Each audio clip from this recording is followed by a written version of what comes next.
तुम अभी तक सोई नहीं? तबीयत ठीक है ना? ठीक ही है।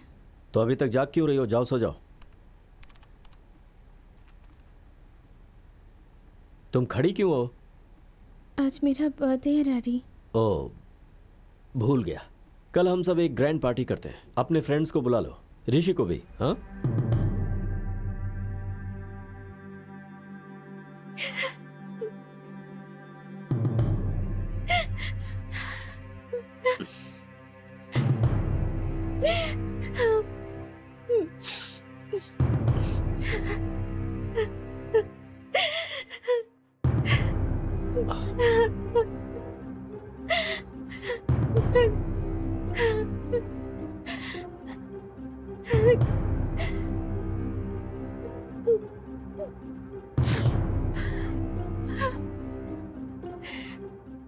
क्या हुआ अंजलि?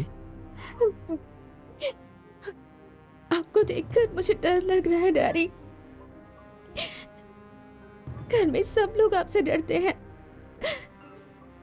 पर मुझे आपसे कभी डर नहीं लगा। आपके पास कभी भी आती हूँ, कुछ भी बातें करती हूँ, पर आज फर्स्ट टाइम आपको देखकर मुझे डर लग रहा है। आपको पकड़कर रोना चाहती हूँ, पर आपसे डर लग रहा है। आप पहले जैसे नहीं रहे, मुझसे बात भी नहीं कर रहे। आप बिल्कुल बदल गए हैं। मेरे डैडी ऐसे कभी नहीं थे। मेरे साथ टेनिस भी नहीं खेल रहे, और आज तो आप मेरा बर्थडे भी भूल गए। आप बदल गए हैं डैडी। ऐसा नहीं है, मैं नहीं बदला हूं, तुम बदल गई हो। आओ देखो, जरा आउटगोइंग कॉल्स चेक करो। तुम्हें विश करने के लिए मैंने कितनी बार तुम्हें कॉल करके कट किया है।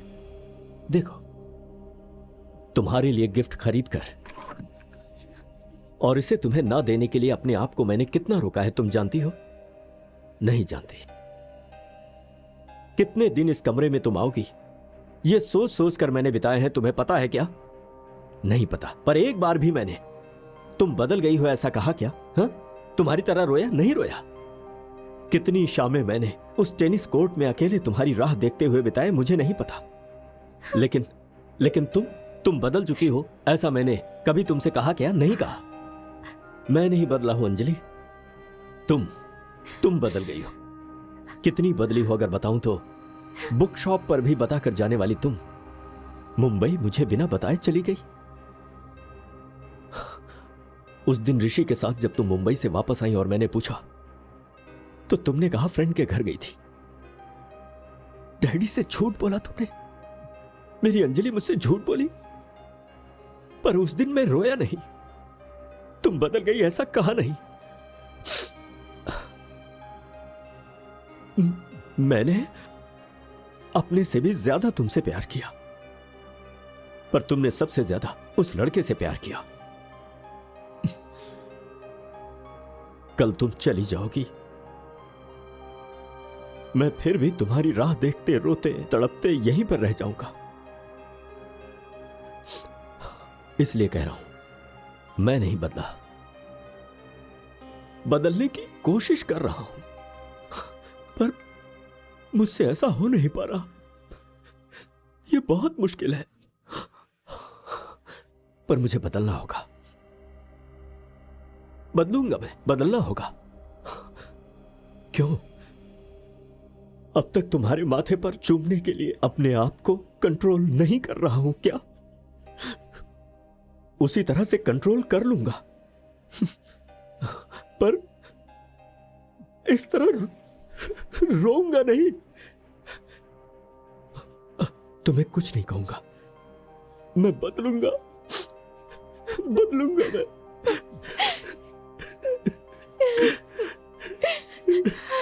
मुझे मत बदलिए डैडी, और आप भी मत बदलिए। मुझसे बात कीजिए, मेरे साथ टेनिस खेलिए। सबसे पहले मुझे विश कीजिए, सबसे ज्यादा मुझे प्यार कीजिए। आपके अलावा मुझे और कोई नहीं चाहिए।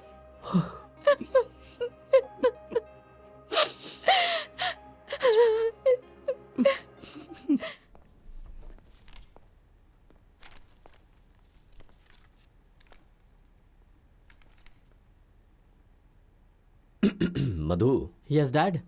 वो क्या है? एक्चुअली अंजलि अप्रैल्स के लिए ब्रोशर्स देख रहा हूँ। ओह, तुमसे कुछ बात करनी है। बोलिए डैड। मेरे बारे में सारथी को एक बात पूछनी थी। सारथी को? पर मैं क्यों पूछूं? आप पूछेंगे तो मना थोड़ी करेगा।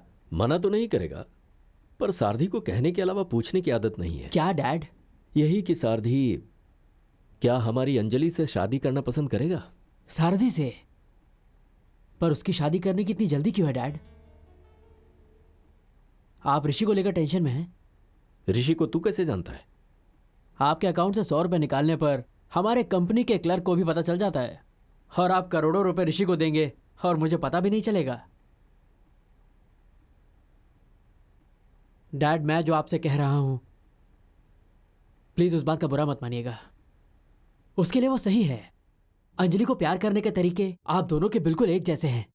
बचपन में जब उसे मीठा खाना होता था तो आप आधी रात को दुकान खुलवा के ले आते थे। ऋषि भी वैसा ही है। उसने ऋषि से जैसे ही कहा उसे समुद्र देखना है, वो अंजलि को तुरंत मुंबई लेकर चला गया, वो भी सोने की चेन गिरवी रखकर। मुझे भी इसी बात का डर है। शादी के बाद जब वो शहर देखना चाहेगा तो वो इसके गले का मंगलसूत्र बेच देगा। उसे सिर्फ प्यार करना पता है, जिम्मेदारी का एहसास नहीं है, और इसीलिए अंजलि की शादी में सारथी से करवाने की सोच रहा हूं। अंजलि के अगले बर्थडे पर क्या गिफ्ट देना है ये आप इस बर्थडे पर सोच लेते हैं।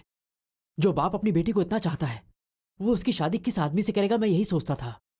बट आपको कैसा दामाद चाहिए ये मुझे आज पता चला। अगर वो इसी शहर का होगा तो आप अंजलि को जाने नहीं देंगे, इसलिए उसका घर नहीं होना चाहिए। अगर उसका नौकरी या व्यापार होगा और फ्यूचर में आपके साथ बनी नहीं तो वो अंजलि को लेकर जाएगा। तो ऐसा दामाद चाहिए जो पैरों पर ना खड़ा हो। सीधे शब्दों में कहूं तो आपकी तरह नहीं होना चाहिए।